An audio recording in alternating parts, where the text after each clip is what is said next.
Hi, everyone, and welcome to the Tamp Podcast. In this series, we will be sitting down and discussing in depth all sorts of topics with people from all walks of life, from the worlds of journalism, music and film, the arts, athletes, business people. We plan to sit down and discuss current topics, personal journeys, and bring you what we feel is a nugget of truth in an increasingly surreal world. Stay tuned and watch what we have to offer, and please don't forget to subscribe to our channels.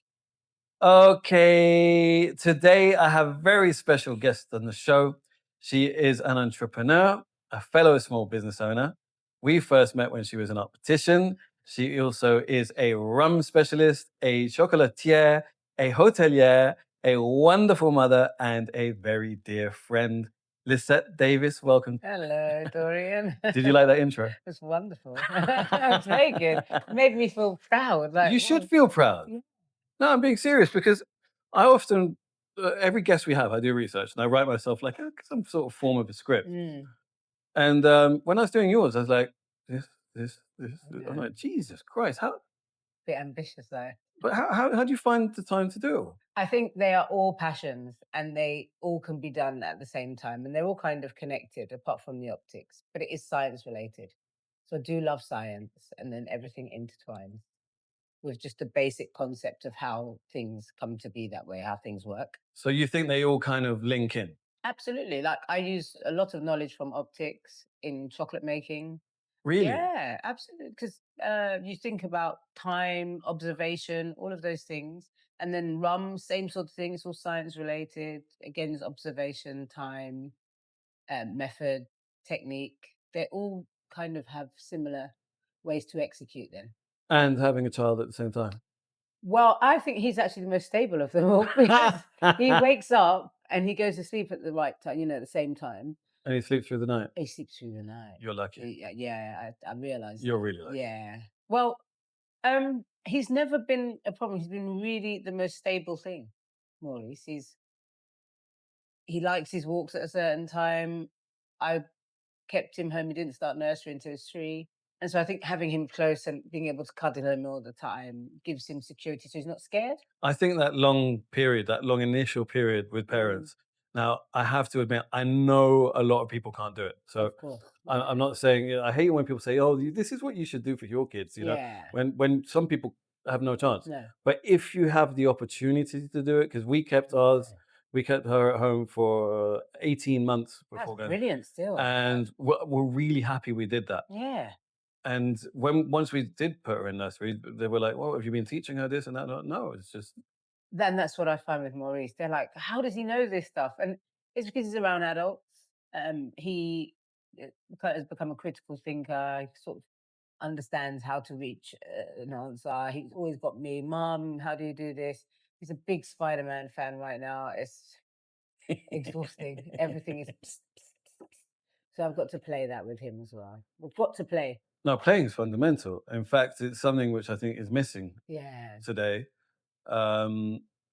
It's kind of this dangerous world of screens.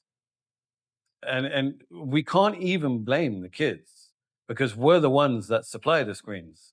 Almost as if it's like, it's an, how do you say, alleviating for us. So we're like, we want a break. So we're like, here, take it. And also it's part of our world. So even his observation is me on a screen. So then it's become just a natural thing. It's like if I sit on a chair, he'll sit on a chair, So I'm on a screen, he'll go and get the screen.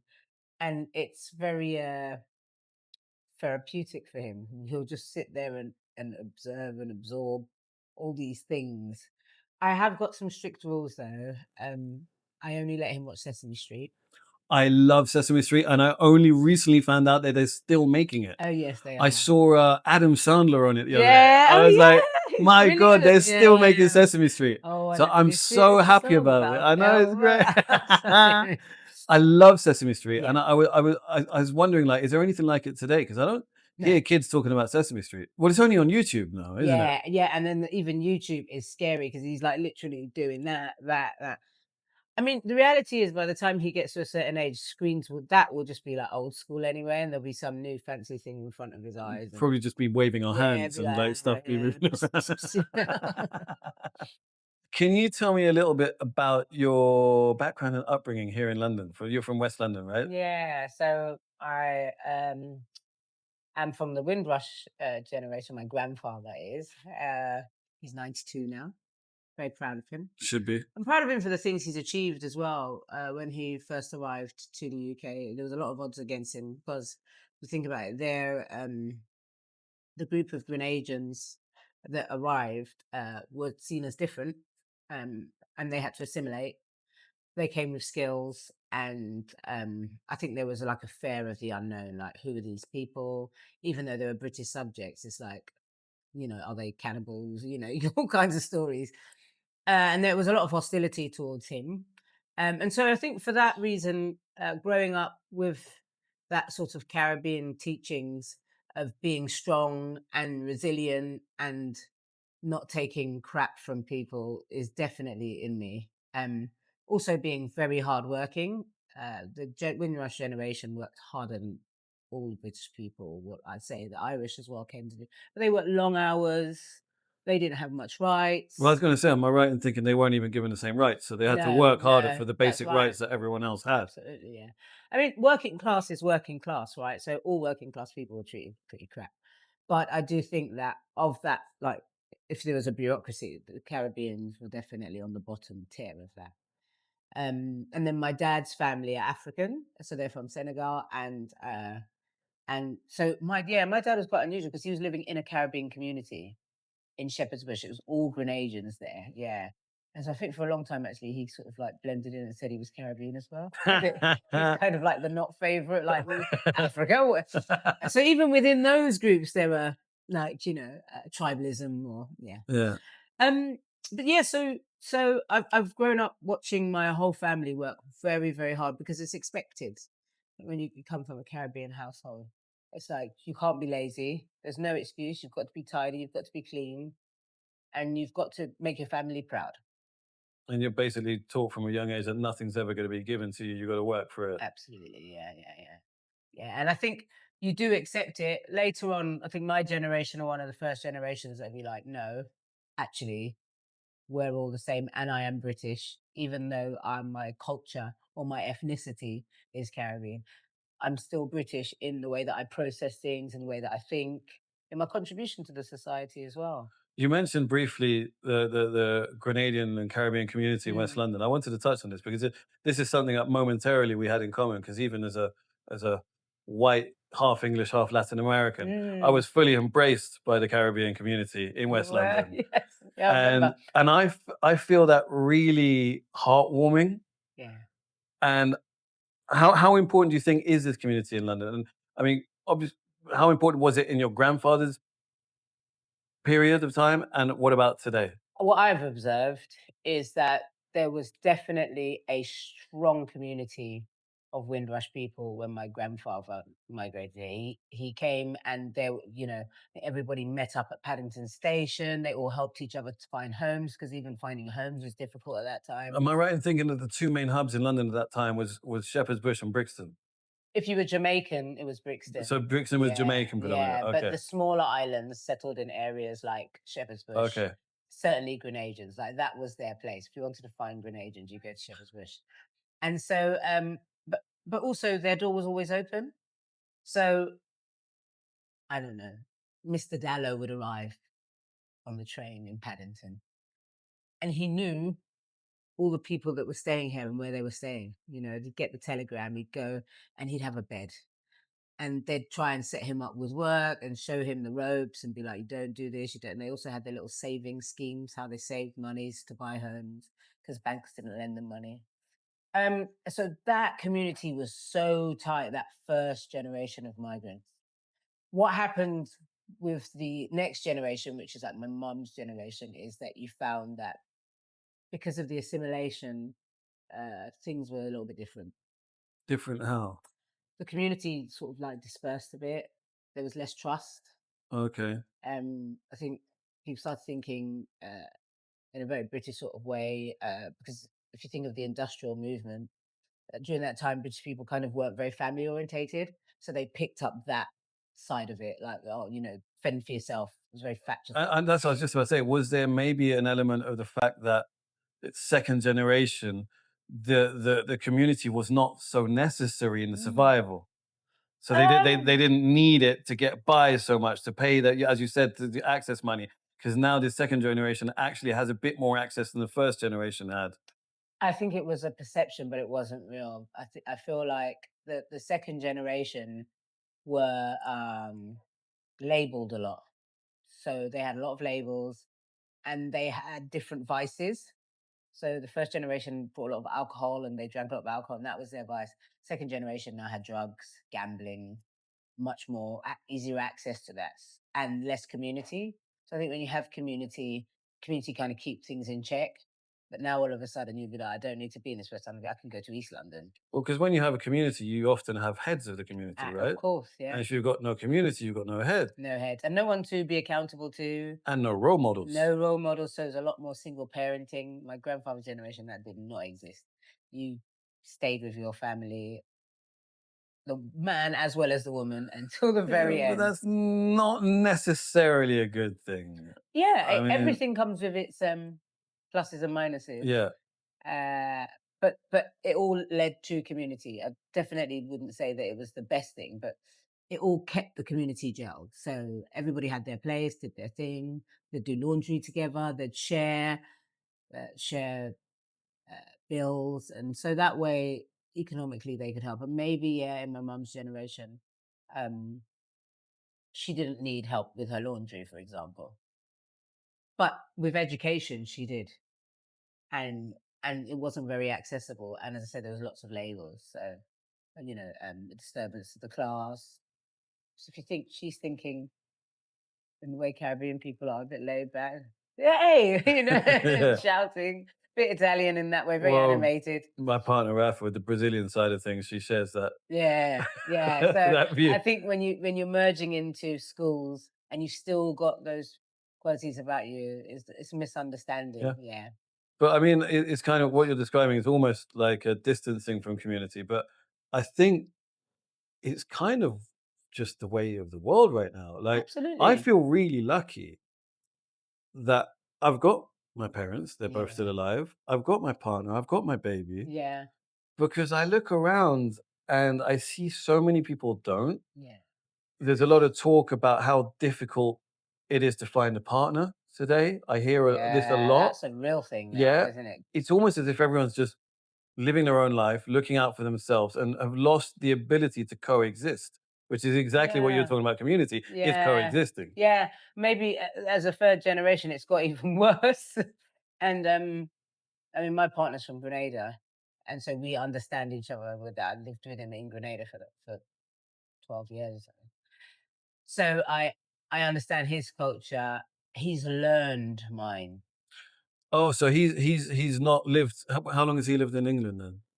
since Maurice was born. Oh, Yeah, yeah, really? yeah. Okay, so He's that's had a to culture shock. learn. Yeah, yeah. I think I underestimate how much of a culture shock it is. Well, Actually, because for you, the transition was more natural. exactly. Yeah. So like, there's things like the weather really affects him. It's like, Yeah. yeah. And also the way people the dishonesty just that lives in London. My God, Just it like sounds like my partner. yeah, he just He's can't saying exactly the same. The believe. weather, the dishonesty. Why don't people tell me things as they are? Yeah. But I also feel like there's a marketing of the Great British Way. And I think a lot of people who are from the colonies believed in that. And then they come here and they're like, actually, people are trying to rob me left, right, and Yeah. center. And people are bursting through the train lines. And he's just like, well, this place Well, doesn't have all I that. just saw yesterday, it popped up on my Instagram Mm, feed. Now, this is something which was commonplace in Brazil, right? right. Absolutely commonplace. And it popped up on Instagram. Here in London, two guys on a moped, guy on the back leans out, snatches the bag, drives off. And they're like, seriously? This is in London now? Yeah. This used to be confined to Latin America. Yeah. Oh, right. And now it's happening here. And Yeah. it's like standard procedure. If you see two guys on a moped behind you, just Yes. get out of the way. In your You pocket, your know, phone, especially in the South Bank where the shop is. There's a lot of, I mean, one of my members of staff had his phone stolen. A customer came the other day for a hug for the same thing. Well, we had. I remember when we first opened over 10 years ago. There was a woman sat there. She was 8 months pregnant, Yeah. sat there using her phone, and some guy just comes running, grabs it, and is gone. And you're like, seriously, stealing a Yeah. pregnant woman's? I mean, to be honest, it shouldn't make a difference if you're pregnant or not. You shouldn't steal a phone. But it's just like, especially someone who can't do anything about it, can't run after Yeah. you, can't. I think what disappoints me is that they feel that's their only choice.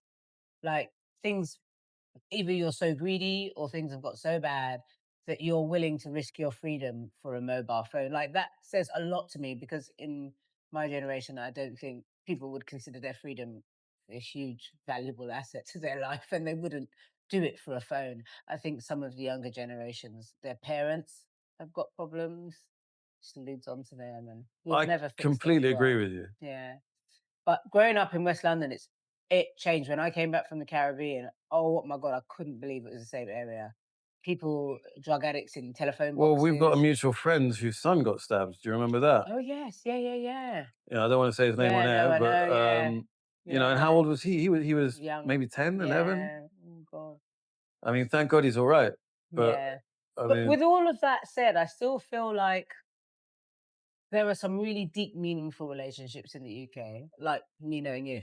And I've got some friends that when I came back, I was so excited to see them. yeah, Like when I came back from the Caribbean, I was like, oh God, I can't wait to see that person. In that way, we support each other. We yeah, might not be from the same communities, but we definitely can understand each yeah. other that our communities are small minorities and there's more similarities than differences. I remember you and I sitting down talking about Brazil, and I'm just like, oh man, I can't wait to go. Yeah. So Well, it makes me think that, for example, people talk about Latin American countries, and they say the same about African countries, probably the yeah. Caribbean. That when you go there, people are very open, very friendly, a lot more than here in England.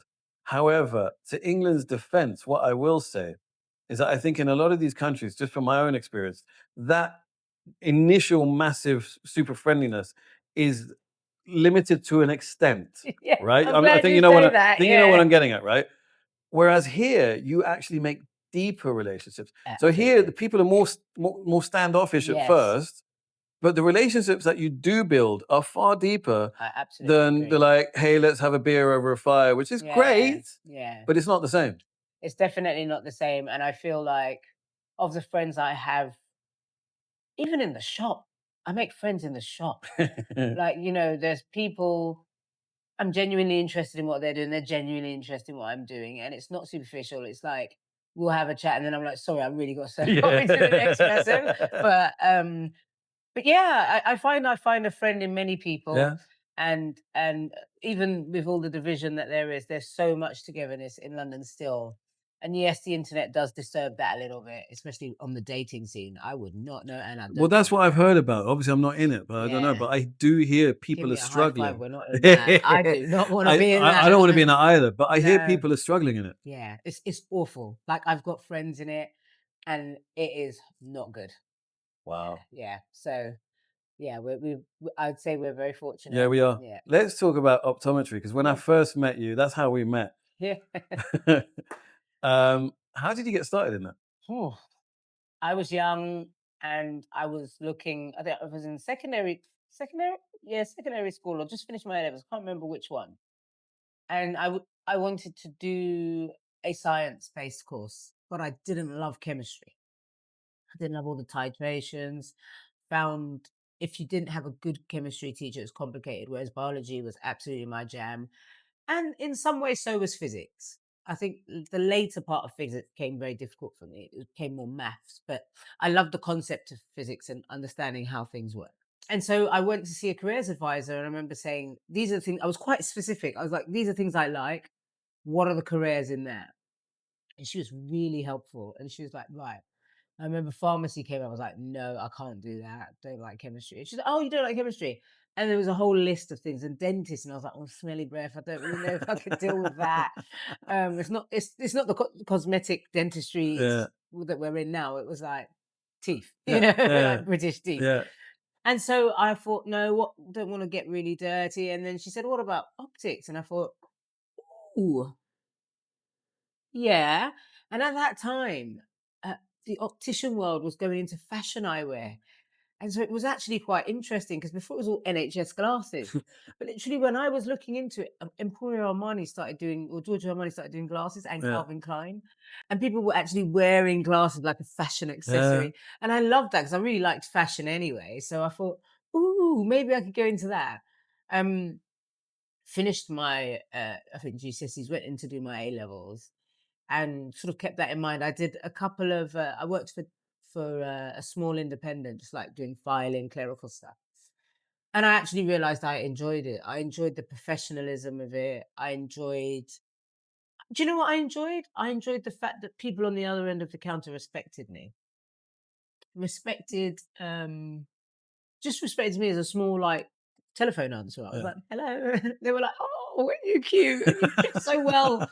And so I liked the way I felt in that environment. Yeah. And so then I went on to do the dispensing optician course after working for a few other independents, and I was solidified in that. And for a long time I did optics, and I still love it. I still love fashion eyewear. I love the Are way you glasses are still in made. touch with the owner of the opticians that Not the one in, yeah. Ravenscourt, but I speak to him on Facebook every now and again. He's now What, living in what's Spain. he doing now? He lives in Spain. He Spain was a do banker, Oh, and he kind okay. of, So he didn't yeah, need it. he didn't. Need it. Well, I mean, he invested a lot yeah, I in believe that it. particular It practice. was nice. It was very It nice. was Yeah. almost ahead of its time I because think it was, and I think that what he saw, I just think he was in the wrong location, literally. yeah, I think it was the wrong location. Totally. I think he was doing the I right told thing in the him wrong he was place. doing the right thing, and if he had moved it, I mean, I used to do some outstanding bespoke work with gold and diamonds, but Yeah, how many clients do you get in Chiswick doing that? You know, yeah.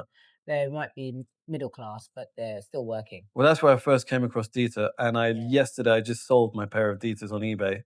I'm nice. trying to sell a pair of Lindberghs that I had, Yeah, and I've come across a brand. Have you heard of Kirk and Kirk? no, They make these acetate glasses. I'll show you later, but I yeah, was just blown away by them, and I thought they look really cool. Why not get a pair of them? They look really fun. They do them in yeah. like crystallized white and like yellow and Ooh, orange. How much are they? They're like £450, and all that's glasses without the now. lens. So you're just like, Yeah, no, Jesus, optics changed massively. If you want good quality glasses, you have to really pay almost £700 now for why is some. that? Because a lot of big macro companies went in and took over the small companies, and they reduced the quality. So that is why your Dita glasses are worth what they're worth now, because they're handmade, they're made with real materials, real bolts, real nuts. They're gold plated, and they're made with care and attention. Now Dita was bought out, and they're just making them on Yeah, a I belt. don't think they're as good as the ones Of that I course had. they're not, no. And so these big companies like Luxottica, Marcolin, Yeah, Kering, they buy these brands like Lindbergh, yeah, and they just change it. So people, these brands are like synonymous to quality. So people trust them, yeah. only realizing that it's not the same product it was 20 I don't. years I ago. don't think it is. No, it's not. I just came across. This is really fascinating. I'm not going to tell you the price of Yeah. it because it's not cheap, but it's around that price. Mm. There's this website I found, and I messaged them. I said, "No, surely this isn't possible." I don't know how legal is this, so we might have to Yeah. cut it out Okay. eventually. Yeah. But this guy will only for acetate glasses. Mm. He will replicate any frame of acetate Mm. glasses you want, and you can either send the frame or you can send a link with clear photos online, and he will replicate the shape and custom Absolutely. make them for you in whatever color acetate you want. Yeah. And I'm like, wow, I think this is the future. So a lot of people that I was in optics with have these skills, and these skills are no longer required because machines are doing these. So it's all very artificial intelligence now. But there is something about the feel when you're wearing them, the weight of handmade bespoke glasses. Also, if you want to bespoke something because your nose is a bit wide, or if you're in the Asian community and you've got, no bridge, you can bespoke a pair of glasses that fit you, which I think is really powerful because people underestimate how uninclusive things like glasses are. They're made for one kind of face, right? You've got someone who can bespoke a pair of glasses for your face. Amazing. I've actually got a friend who is doing that now. Really? Yeah, she had a shop just like bespoking. Literally, you walk in, It was in Hackney, and now she's just online because paying the rents and whatever is really difficult. But the same I'm sorts going of to ask you for the idea link exist. later Yeah, because I definitely. might look Yeah, into that. yeah, Right, let's move on to the rum boat yeah. retreat, Oh god. which I'm really upset to say I still haven't been. Yeah. What I'm right, it's been featured in the Times Travel, Yep. New York Times, Yep. Luxuria Lifestyle, Yeah. E-Turbo News. You've been in the in-flight magazine of British Airways. Yeah. Wow, Lisette. You know, when you're in free fall, you don't really realize what's happening. And when I worked at Rumboat Retreat, I just had a pure intention to show people how wonderful and authentic the Caribbean can be. All of the people that stay in these five-star hotel resorts, I was just like, there is another side to the Caribbean. It's not just all about pina coladas on the beach and some person, local person, just serving you. Like these are real people, they have real lives, and surely you'd want to meet them in their communities where they are. Eat the food that they eat, drink the rums that they drink, get the knowledge of this product. And it's really just about provenance and pride. If you look at places like France, they do it very well. Italy, they do it very Yeah. well. But the Caribbean have, I think, not been allowed to celebrate their own uniqueness. Or have they maybe not had the means to? I mean, No, I think they have the means, you but I think? don't think they have been. It's always been sort of like, that's a great product, commodity, we'll take it out, we'll call it tiki. Really, it's just Caribbean So stuff. they weren't allowed the ownership. They were not allowed the ownership. And I feel like the only place that has managed to do it very well is Jamaica. But even then, the concept of a Caribbean restaurant here in the UK is more like canteen food. Yeah. It's never been allowed to be fine cuisine. People are really trying now. There's a lot of great chefs out there doing amazing, elevated Caribbean foods with inspired with spices and other things. But it's only those brave people from my generation who say, like, enough. I've learned in Michelin star restaurants. I've done this. Why can't I celebrate my food? Yeah. Those guys are the people kind of breaking boundaries Yes. because it's the same with Brazilian food, and I've noticed this a lot. I've even spoken about it many times. Brazilian food is everything's just either like a barbecue churrascaria with Yeah. canteen, Right. and that's it. They Yeah. have, but here's the dangerous side. They have been attempts to open fine dining Brazilian food here, and they've all failed because Yeah. people. I don't think the public. I mean, in Brazil, the public are only the, let's say fine dining is becoming massified now with the likes of celebrity of MasterChef and all of this. It's becoming Mm. really big, but it's quite a recent phenomenon. Yeah. To have fine dining Brazilian food, even in Brazil, is a rarity and not available for the masses. Yeah. And I'm guessing it's similar with food from the Caribbean and Grenada and Jamaica. Yeah, And it's kind of always fusioned. So it's like if you're in the Caribbean and you're eating in a really fine restaurant, they don't look at the Caribbean food as this product that can be elevated. It's kind of like they're getting much better at it now, but it's kind of like, let's do this in a French style. And so then you're just kind of eating French food with a bit of guava. are there any chefs doing what you Yeah, say? there's a guy called Chef Dom Taylor. He's doing amazing things. My dear friend April Jackson, she did. I went to her restaurant just before it closed down. Same sort of idea. I think that Caribbean people kind of would frequent them only if they're having a meeting or every now and again. And I feel like English people or tourists would just not be able to comprehend the idea of It it fine Caribbean Well, that's food. the thing. It doesn't automatically enter your mind. You think No. fine dining, you think French, you You think think, yeah, Italian, yeah. Spanish. I mean, But I think that that will change over time because in the same way that, like with Gabu Chocolate, it's showing people, hey, a lot of these raw materials come from that place. yeah, They're there, yeah. and they're already doing great things with it, but you just don't know. You probably just only know highly seasoned jerk chicken, which is a lovely dish done properly, but it's been bastardized, and there's so much more great dishes. So it's great that all these chefs out there are, and me being a chocolatier. And you managed to, was it by chance or intentional that you managed to spend most of COVID out there? Actually, it was intentional, but I didn't think COVID was going to last as long as it Oh, did. I don't think anyone did. Yeah. So I remember just before, I think I messaged you and said I want to come for a Yeah, coffee. you did.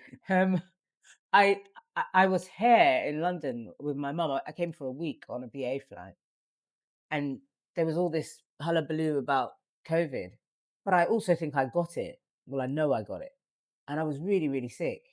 And I was like, I don't want to be stuck here for this next month because I actually thought it was a Man. month. I was like, I want to go back home to the sunshine, be with my family. So, oh, who's Mario? So I was like, no, I'm going to just change my flight. So I changed my BA flight. BA didn't actually have a direct flight on the Wednesday, for example. And so I went through Martinique, got to Grenada, So and lucky. literally the next day they shut the borders. And I was So like, oh lucky. man. I was so jealous. It was wonderful and terrible at the same time though, because it changed my whole understanding of what it is to live in a developing country. Yeah. What I would say is Grenada's never been so beautiful because there was just nobody there. But financially, it was not great. Wow, everyone was suffering financially. Yeah. I mean, I'm blessed. Although I was jealous of you in Grenada, and I was stuck in a flat with no garden in Shepherd's Bush, Oh, alone. I was living alone at the time. oh. Luckily, I had my Your dog. dog, yeah, I Yeah, was gonna say. but I was blessed because as soon as I found out that food outlets were considered essential businesses, Oh, I then opened this place. thank God. So I started coming to work every day when no one was allowed out, and that saved me. Of course. I think people really underestimate the impact of COVID globally. We don't even talk about it anymore. Like, Ah. and even if you do, it's like, oh yeah, that anyway, let's move on, It changed it's changed even the workforce right now. Like it's changed the way people see work. It's fast forwarded a lot of what it Yeah. has done. I think that work-life balance came from COVID. Yeah. I feel like some people are only willing to do what they're passionate about because of COVID. They're like, listen, that was an amazing 6 months, year, or whatever. And it's also messed people up. For example, like, teenagers who lost the best teenage years of their lives stuck Yeah, indoors yeah, without being allowed to go outside, get up to mischief, and do what teenagers do. yeah, yeah. And I think that can really mess with you. Absolutely. For me, Grenada was a bit like Australia. It turned into a police state. Oh, really? Yeah, and I did not expect because Caribbean people are so chill. Yeah. I was like, "There's no way we're just gonna live a Yeah. life on the." No, you had to come out when your surname was called. You couldn't go outside. Oh, Luckily, I was wow. living in a house with a large amount of land, so I would do running every day. So Yeah. it's healthiest I've ever been, I think. Yeah. But it also made me think about what do I want from this life? Like I started like working my life backwards. Like when I'm 70, I would like to have a child, It was never something on the agenda, but I was like, actually, no, I would love to have a family now. And so I use that as a time. Like, well, if everything's bloody closed, let me can't make business, let's make a baby. I really like the way you did that kind of fast forwarding to the future. Yeah. If someone said to me yesterday, he goes, when you get old, it's not, you're never going to regret what you've done. You're only ever going to regret what you didn't do. I know.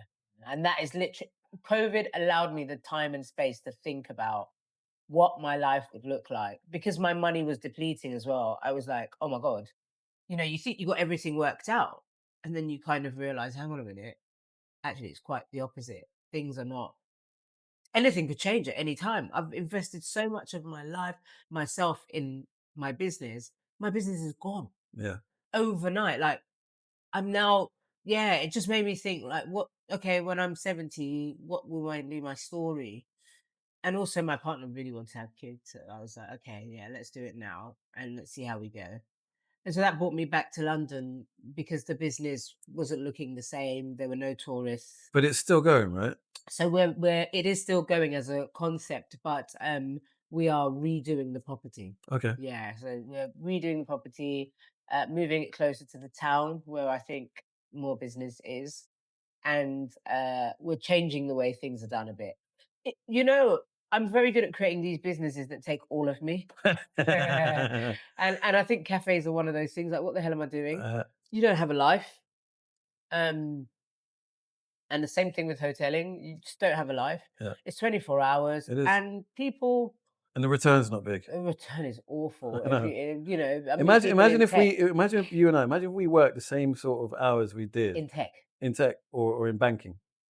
I don't even want to think about it. 'Cause I think what the reward is really great, And again, fast forwarding myself until the future, I look at these meaningful relationships that I've developed.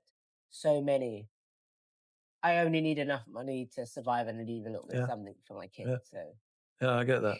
The retreat itself. Let's mm, go on to rum because rum is one of the central yeah, concepts of absolutely. the retreat. So, how did you get into the world of rum? Because you've judged competitions. Oh, I yeah. think that I did doing a research on you. I didn't know this. You're a former Caribbean development manager for Plantation Rum. Yeah. That must have been in the little gap when I didn't see you because I remember talking about Plantation with you, but you Yeah. weren't working for them then. When I started learning about rum, um, it was like going down a rabbit hole, right? It is. I thought I knew some stuff, and then I realized how much I do not know. And all these different regions and all the different styles, and it was so exciting. It was the first time I felt excited about anything again. Optics was changing, and I was like, "No, this is really exciting!" Like, I love eating and tasting. I'm a bit of a foodie anyway. I was like, "Yeah, I can get my feet around this and understand how things are made." So I when I was in Grenada, I sort of set out to learn about rum, and I realized the information isn't really there in plain sight. It's really hidden, and everyone's got their own styles, and it's like there's a holy grail. No one wants to share anything. Lots of gatekeepers, and so I was like, this is absolutely a niche, and it needs to be told. The story needs to be told of all these different regions. The more I learned, the more I wanted to share.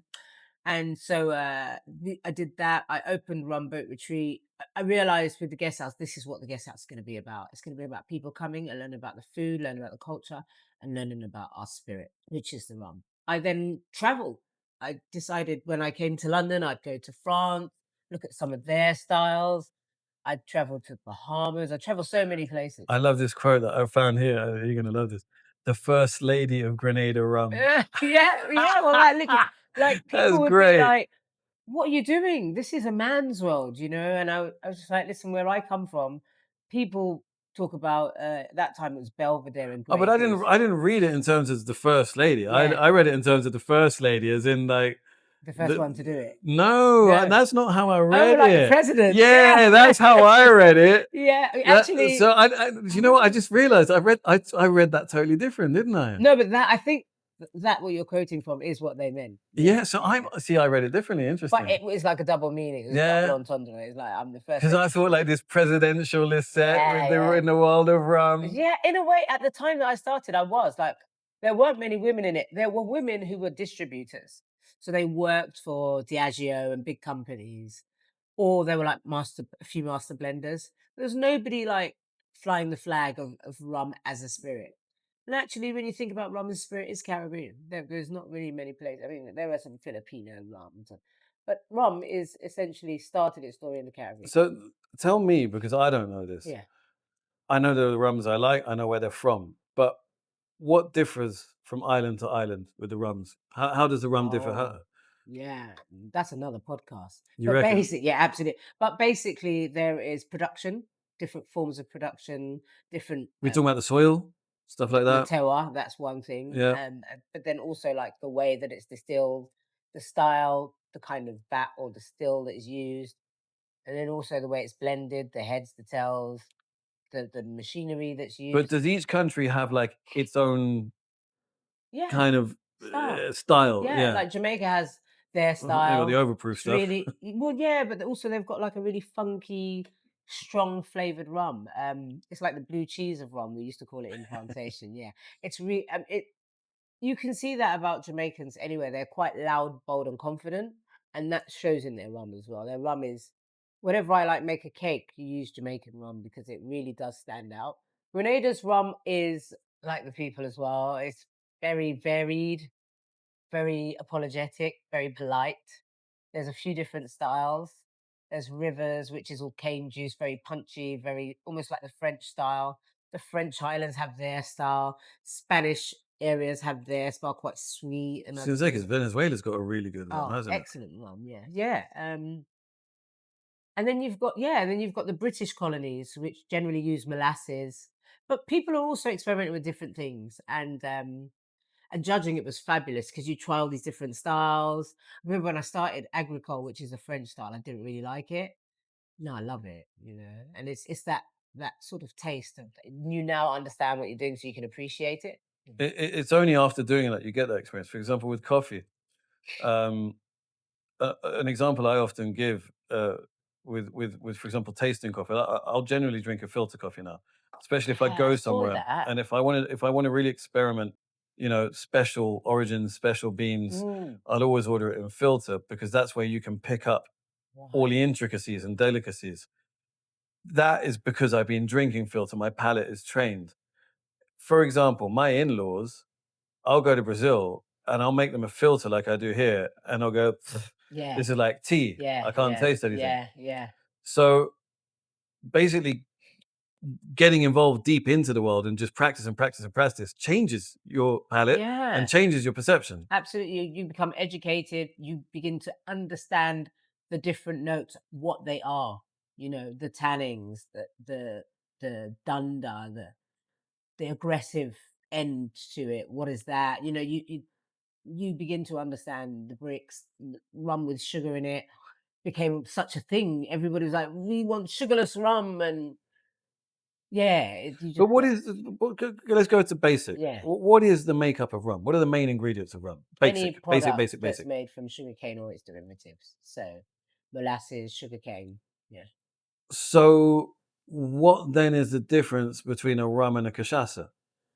Oh, well, Brazil kind of said, no, this is, we're going to call our style of rum a cachaça, but it's the same sort of idea. Yeah. It's the same Same umbrella. umbrella. Yeah. Yeah. Okay, because cachaças taste quite distinctively different Yeah. They to make it a bit rums, stronger. Yeah. almost to the point where I mean, I've got to say, when I first came across cachaça, all I knew was the 51, the cheap stuff they made Right. in Campininas. Mm. Having lived out there are some proper Oh, cachaças. yeah. Yeah. And again, it's the Real main product. artisanal, kind of Yeah. small batch produced stuff That to stuff is sip. beautiful. Yeah. Yeah. And now you're seeing much more in the rum festivals, like cachaça stands, you know, where they're appreciating and Brazilians are accepting, yeah, you know, this is a style of rum. We've just called it that.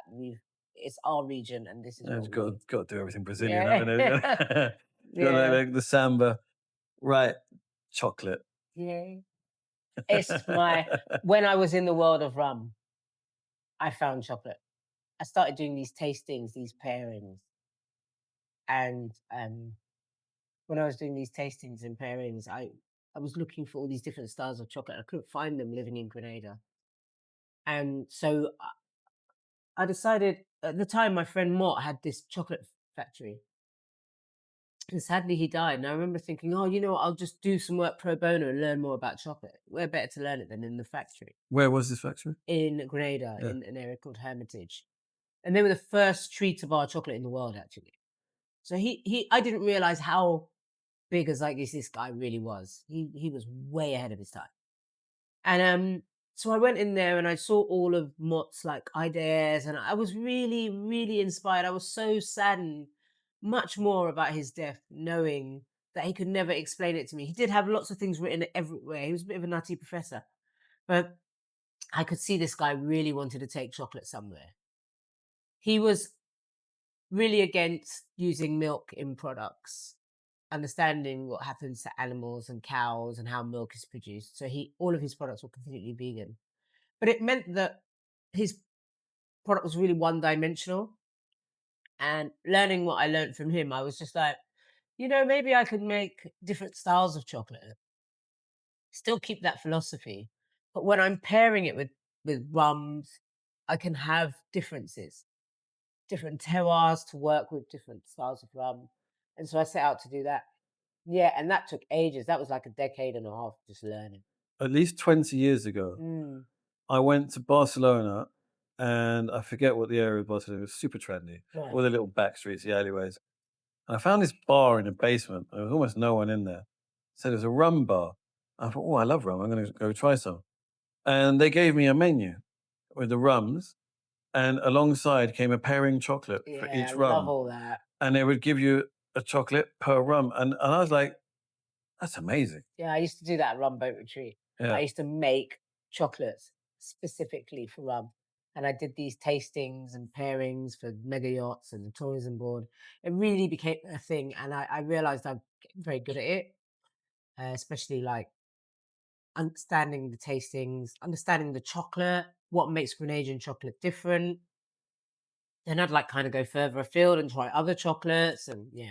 But what would you classify your chocolate as? Because it's Grenadian style, so it's quite fruity, a little bit acidic, but very, very deep and flavorful. oh, it's absolutely delicious. I just wouldn't know how to describe it. Yeah, it's a little. If you compare it to West African chocolate, for example, it's quite complex, and it's definitely finishes with a kind of fruity note, that little bit of acidity.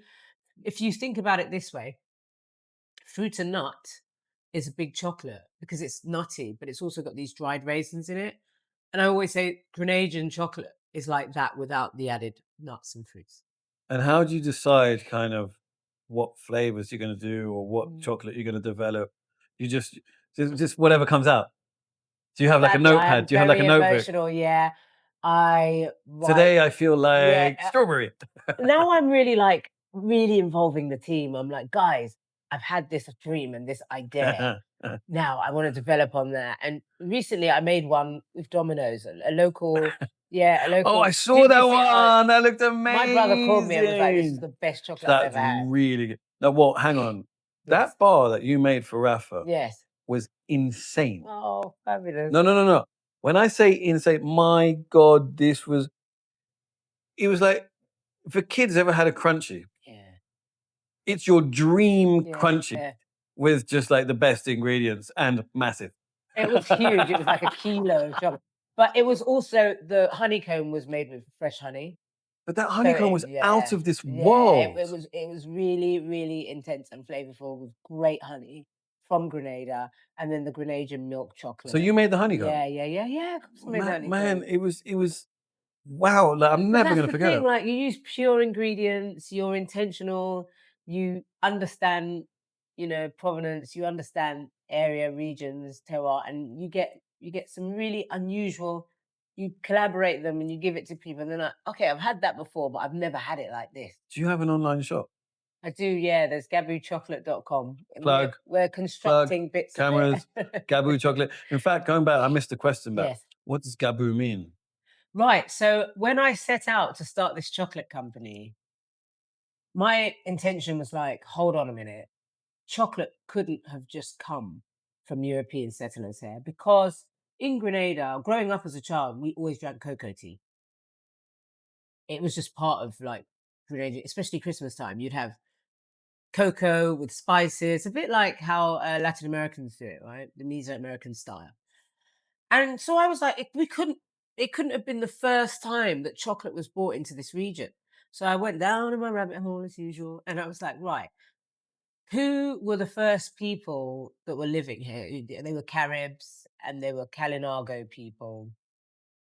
And then there was this hybrid group of people, they call it, called the Garifuna people. And they were nomadic and they moved island to island and they drank cocoa tea, but they traded it with each other for other things. For example, beef. They'd be like, here's that really nice cocoa.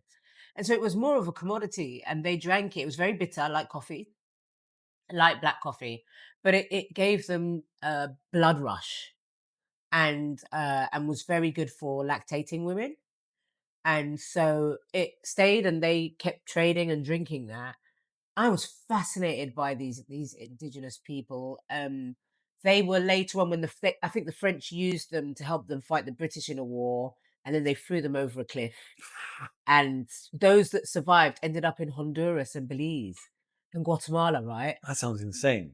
Absolutely, they got in their little canoes and so then I was like, I need to find these people. Yeah. And so I contacted a guy called Ruben, and I was like, tell me about the Garifuna people. And he said, their motherland is St. Vincent, which is the next island to Grenada. That's where they're from. That was like their heartbeat. And they would go from St. Vincent to Grenada and they would trade with the Caribs there and then they'd stay there. And everyone was one. There's this idea and story in the history books that's like, none of these people liked each other, which actually was quite the opposite because the Garifuna are proof that they were hybrid. And so they were part Indian, part African. Mate, they were, yeah, and they had their own language and they loved cocoa. So I thought, oh my God. So I said to Ruben, what did they call cocoa? And he said, Gabu. And I was like, Wow. So oh my you God. went to all that length to get Yeah. what you think is possibly the most original name For cocoa for in that cocoa. region. Yeah. Yeah. Oh, I loved it. Like I loved the research. Living in Grenada allows you that. You don't get disturbed. Like you just live island life. Wow. So I Well, enjoyed that bit of research and I was like, this is what I'm going to call it. And I feel like I'm going to try and express all of the islands. What was lovely about that is that they traded cocoa with different islands. So there's lots of different terroir and they used like an original style of cocoa, which is a short, fat, round one that's in Grenada. so when do you reckon it was it first mixed with sugar? Nestle and the Belgians, they came. What happened is they realized that cocoa was like this great elixir, right? And they've come into the Caribbean region. So it's all part of the colonization. They've seen these people drinking this bitter drink. And they've also seen how much milk these lactating women are. Yeah. So Ah, when slavery was happening, they'd make them drink this drink and then they'd have yeah, abundance of milk and they'd be yeah, able to feed their babies as well. yeah, I So that see. was all part of like that trade as well.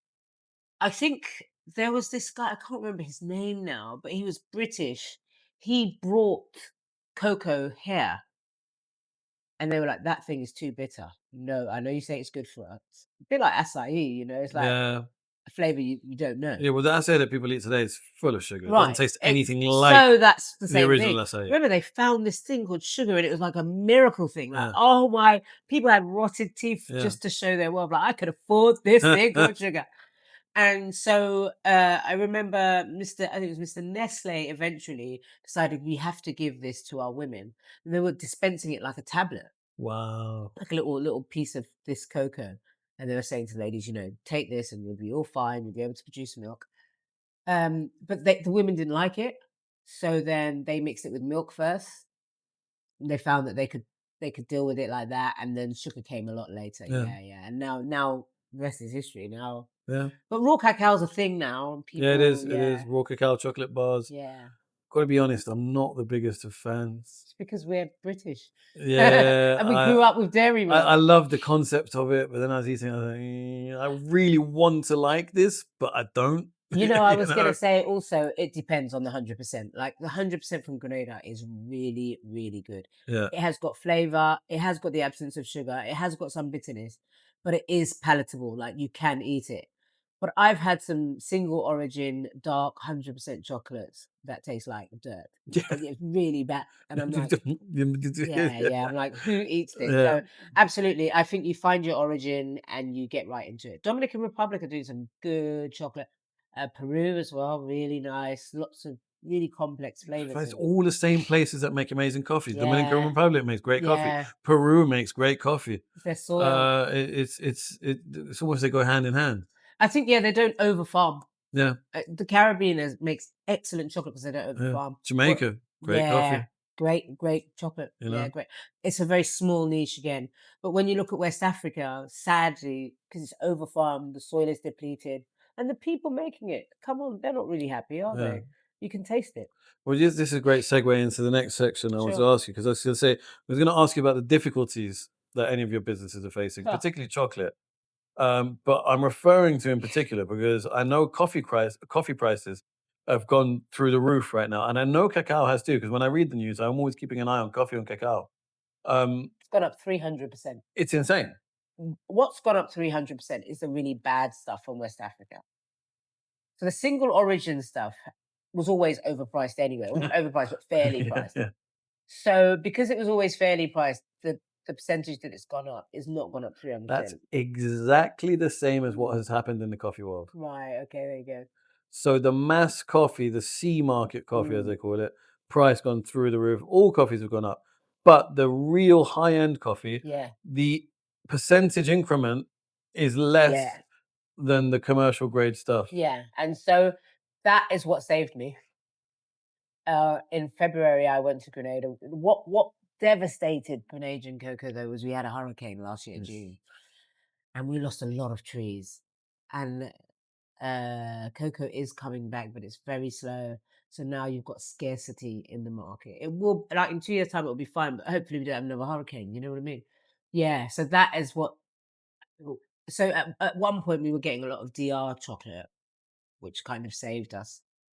Our branding is that we're British chocolatiers, but we use island cocoa, and I really try and stick to that. Particularly because I do not want to be involved in slavery in any area. I come from that past, and it's not okay to make people do things against their will for my pleasure. Like, no, I don't care how much money I make from it. It will be okay. I'll die happy knowing I've not forced children Yeah. to a premature death so that I could eat chocolate. Does the cocoa industry have the equivalent of in coffee? There are kind of fair trades Yeah, where for example, in coffee now, if you take one of our bags of coffee, for example, it'll tell you the name of the farmer, where it's from. that single origin.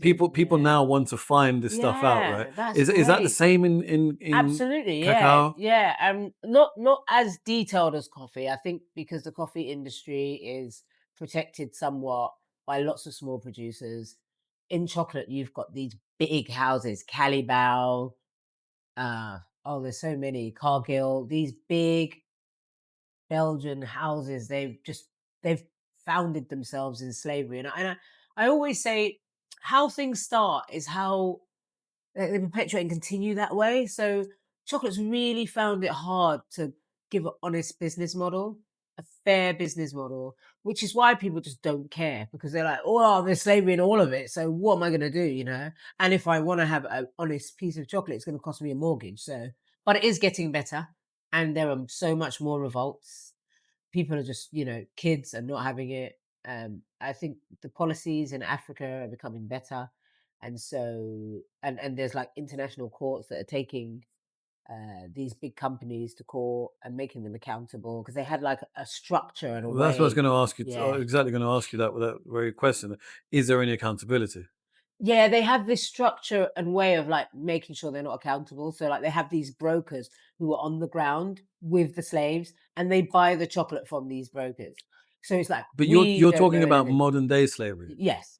Well, slavery is just slavery. Like, I don't know what modern day means. If someone's doing something against their So will, you're talking about no, but you're not talking about historical slavery. not the You're not Atlantic talking about Triangle, companies yeah. that have ties to historical slavery. You're talking about They probably companies, do. but you're talking about companies that are currently Yes. employing slavery tactics. They're currently buying chocolate from brokers who are employing slavery Right. tactics. So, like, what was that?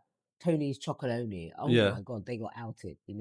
Hang on, tell me. Yeah, so No, tell like me more. Sorry, I don't know about like this. Tony, yeah, you can find it online. Like Tony's Chocolonely, their whole blueprint. They kind of started off small like me, and they were like, "We're ethical chocolate." Yeah, Yeah, and I think the intention was because good in I've the always loved their beginning. chocolate. Yeah, unfortunately, it's Calibao, so that's why they got done because they had to meet the market demands, and that's where the problem is. The British consumer is only willing to pay this much for chocolate, and they want it at this volume. How do you do that without when you look at your competitors who are Caribou Yeah. and big companies, how do you bring a product to market so you just end up you can't beat them, join them, so you join in with it, and you just hope that nobody. I mean, for them, they just hope that nobody noticed. Well, And I didn't notice. yeah, well, the chocolate world sort of held them accountable, and then they went to court. And the issue that they have is that we're buying it from Calibao, and Calibao's buying it from a broker who's got slaves. We don't know anything about that. We just buy chocolate. Wow, Yeah, I didn't know about this. yeah, I mean, yeah. I know. I think Tony's Chocolonely, like they have been held accountable, so they've dropped that story now. Wow. Yeah, I know in coffee, for example, you got to be really careful. I don't know how the big companies do it. I don't know whether they use elements of slavery or whether they just use more automation. What I do know is that when we work at the caliber of coffee that we do yeah, with the farms that we do, we have direct lines of communication with the yeah. farms, So do we. Yeah, and we will not endorse any farm yeah, which has any element of slavery whatsoever. yeah. And I think that's brilliant. Like as I said, slavery is a sort of really old word that I think was used in a lot in like the Atlantic Triangle, but all it really means is that somebody's working against their will for under what it costs them to survive. Yeah, So even if you're giving them like 1p, but the work is worth this much, it's still not good. yeah, You want to enrich people. These kids can't. their future's being robbed because they can't go to school. Yeah. So then they're picking cocoa against their will, which is a job that you don't really need to be smart to do. Yeah. Well, you kind of do, but you don't. Yeah, it's just follow. And so they will always stay at that level for the rest of their So they're life. stuck. Yeah, and it would be different if they were like, "We're going to put you through education, so you have a way out Yeah. at least." These companies are making billions, and they won't give kids anything. It's just So wrong in yeah, every way. they'll probably come and shut my shop down now. But anyway, yeah, Well, speaking out again. we have nothing to do with them. We don't use any of their Yeah, chocolate. But there's a lady I'm called honestly Lynn. shocked. I didn't know. I really didn't know that. Right? Yeah, Um, chocolates. There's programs on Netflix, bittersweet side of chocolate. yeah. And there's a lady called Lynn that I speak with. She's from Norwich, and she's so invested at trying to abolish slavery within the cocoa industry. Whether she'll get there, but at least whatever blueprint she leaves will be great. Well, on that light note, I'm going to Yay! move into an area which is new to me as well. Mhm. I'm going to use the word parenting because I'm not going to call myself a mother, but motherhood, becoming a parent. How has that changed you? Or has it changed you? It Maybe it hasn't. hasn't. No, I still have the ambitions I have, and it's really lovely that I can bring Maury along. Um, I kind of live my youth through him again. I think being a mum at this age is really nice because you can I can remember those times when I was just totally innocent and playful and just ridiculous and wanted to just play all day. And I feel like that is really nice to just share a space with him and his innocence. Yeah, and to understand that life isn't just all about trying to make money and yeah, I've enjoyed being a mom actually. Really, really thoroughly enjoyed it. And It's gone too quick. how? But you say that you've got it for life, Yeah. eh? Well, this part of it, yeah, this part of it's gone too. I can't believe he's 3 already. I Yeah, know. yeah, I know. It really does go so fast. It's Yeah. crazy. How has it affected your ability to work, run your businesses in any way? No, because in the very beginning, we used to bring Maury with us. Right. When he was little in the Yeah. sling, he'd come along with us. Yeah. Family members would help. Um, and so he kind of grew up in the shop or around the shop because the shop's in like a wharf in a courtyard. It's a really safe space. I forgot. We need to plug this. Yeah. Name of the shop and location, please. So it's Gabu Chocolate and it's in Gabriel's Wharf, South Bank. There we go. That's good. Best chocolate in town. He would just come to work with you and Yeah, especially when he was really little. Because he'd be in the buggy most of just the crawl time. around. Yeah, exactly. When he learned to walk, he would walk. Customers loved him. He's like a little mascot. Yeah. See, we've got this problem with our little babe because she's so used to coming here and going behind the bar and in the Yeah, oh kitchen. yeah. When we'll go somewhere else, she'll walk behind the bar in the kitchen and she just wanders in like it's her right. You know, all Yeah. But righteous. that's so All good that she's grown up in like a commercial space. yeah. Like when I think about a long time ago, there were kids who grew up like their mum was a shopkeeper and that helped them to interact with people. So many kids, like you say, are on screens, they don't get to interact. The fact that she loves people and feels like this space is all mine, that's like massive in her mind. Like she can see a space and see that all of it is used. You know, your eyes have lit up when we're talking about Yeah, oh this. I really? think too, I can see like No, little so hearts coming out your nice. eyes. Yeah. I love kids, like, especially when I see little ones. I'm like, Okay. oh, they're so lovely. And I feel like they should be seen. Yeah, yeah. These kids, like in London, they're not really seen. It's like, can you just keep your kid a bit quiet and just Well, here's an interesting thing for you that someone told me. uh-huh. I was describing my experience with my baby and comparing when we were in Brazil with her to when we were in England. Now, when we go to Brazil, she'd walk around and go to a shopping mall, for example. Everyone's like, "Oh my god, oh my god!" Yeah. She's waving at people. Everyone like, "Such a beautiful." You don't see that here in England. The And children are in the way. It's a city and there's money to make. well, someone made this comparison to me, and I said, "You know what? When our little daughter's in Brazil, it's like she's special. Yeah. In England, it's different." I said, "Yeah, in England, dogs." I said, "What do you mean?" He goes, "Yeah, like dogs." I'm like, "What do you mean?" Oh, yeah. I'm like, oh shit, you're right. Yeah. Babies and children in Latin America are what dogs are for us Yeah, here. yeah. Dogs are like really special. I mean, I see people like just some random dog going, "Oh, what's your I know, I name?" know. Yeah. Whereas children are like, "Oh, they're so annoying. They're full of But germs." They're I'd never made that link yeah, until yeah. they told me. I was like, I wonder if wow. COVID caused that. I don't really know. No. I mean, I love dogs. I love my dog. I mean, Yeah, I'm a cat person. I'm a dog person. No, no, But no. yeah, I was. Yeah, you're right. When Maury goes to Grenada, the whole community like have him Yeah, dancing, yeah, and we don't have to worry if he's eating yeah, because somebody would just be yeah. like, "Hey, go here's some Yeah, food. Sit down." yeah. Everybody's very nurturing, and even if they don't have kids, they're like, "Oh," because I think they can see that side of wonderfulness in kids, and like Yeah. they embrace them. They're seen, care So them not. what would you say to any young, either soon to be or someone considering becoming a mother Mm. whilst setting up or running a small business? If you're single, it's hard. Like if you're a single parent, I'm not necessarily sure that running a business will be for you. Maybe I don't know, because there's it's never the same. It's not it changes constantly, and your child can hurt themselves, and then all of a sudden you're in A&E for the whole night. And if you're in your business, how do you manage that? If you get ill, you can't be present. Or if you're a child, like we were saying, they go to nursery, get sick every week.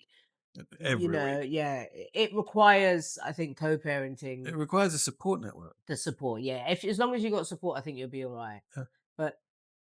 But doing it alone is very, very, very challenging. Mm. But I do feel like growing a business and growing a baby is really, really nice. There are similarities. There are really big similarities, yeah.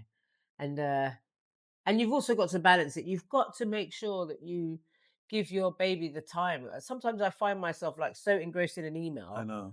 and then he's like, "Mama, mama," and I'm like, I "Yeah, know. hold on a minute," and then I I know. realize, "Oh God, no, I I need to know. put that." I It's think we're all really guilty of hard. that. Yeah, it's so I think. that part. I'm like, "Oh my God, this time is passing so quickly," and then he's just all he's gonna remember is his mum is on the damn phone all the Yeah, time on a I call. I'm know. like, "Shh." Sorry, yeah. What were you saying? Oh, hold on a minute, and then I'm shoving the door. Like, what are But you saying, Papa? we almost do that. We don't do it consciously. We just end I up doing know. it sometimes. You Yeah. know. But I really enjoy it. It's great. It makes my days off wonderful. Um, I can do things and be a kid again. Go and see Gruffalo in the Yeah. theater or something. I wouldn't be able to do that if I didn't have And for him. me, seeing Sesame Street again, Oh my God. I miss that. Yeah, I You see it know, all the I time. remember being a kid watching Sesame Street. And that's the thing. You You're know, right. the Cookie Monster, the Yeah, Grouch. yeah, yeah, yeah. I I don't think mean, the Cookie Monster would be allowed now, would he? Because of all the sweets. Processed food, cookie. Yeah, I have no he idea. doesn't I have very hope good so. I table mean, Cookie manners. Monster's a legend. He was an absolute legend. Maury loves Cookie Monster, but now, Was it the Grouch? now, Was it Grouch in the bin? yeah, the bin Oscar. Oscar, Oscar. Yeah, now Maury kind of like. I think Cookie Monster also eats bananas and strawberries. It's not quite Uh, the same, but they kind of mix it in. evolution. Evolution, yeah. And Maury loves dates. He Yeah. absolutely like that's his go-to snack. Dates. Loves dates, and he does love cookies. Who He makes doesn't? some mean cookies, so he likes those. What's your go-to coffee? We use Darkwoods. Dark, Darkwoods. dark woods They are a and small coffee maker, roaster, roaster roaster. in Yorkshire. And what's your go-to beverage? I mean, like, what would you have? A long black, Oh, cappuccino, it americano, changes espresso? every week. Oh, really? It does. I now don't love textured milk as much. Yeah, I really struggle with it.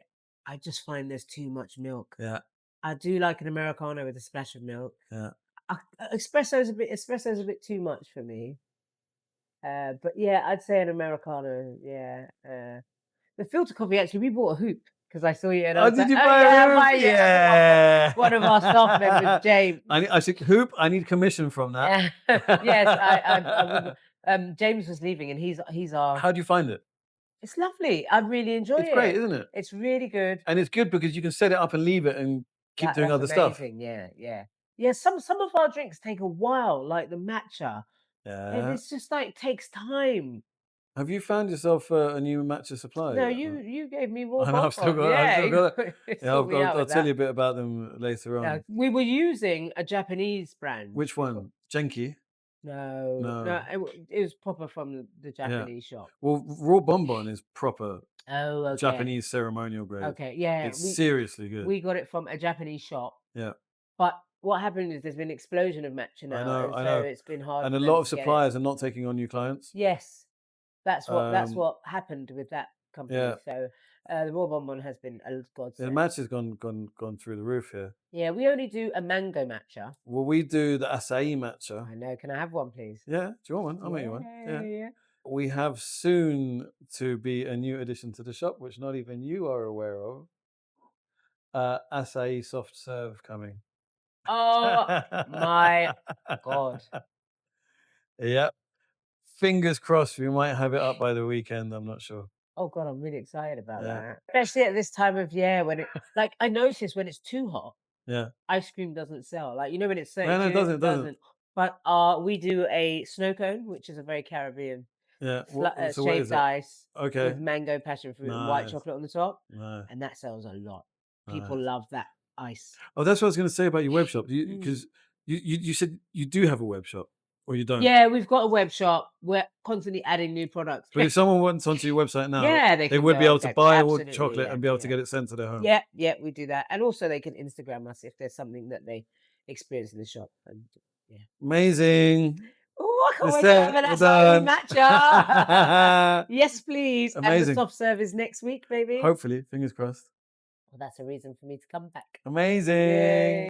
If you like this episode, please don't forget to like, comment, and subscribe to our YouTube channel, as we will be having weekly episodes launching.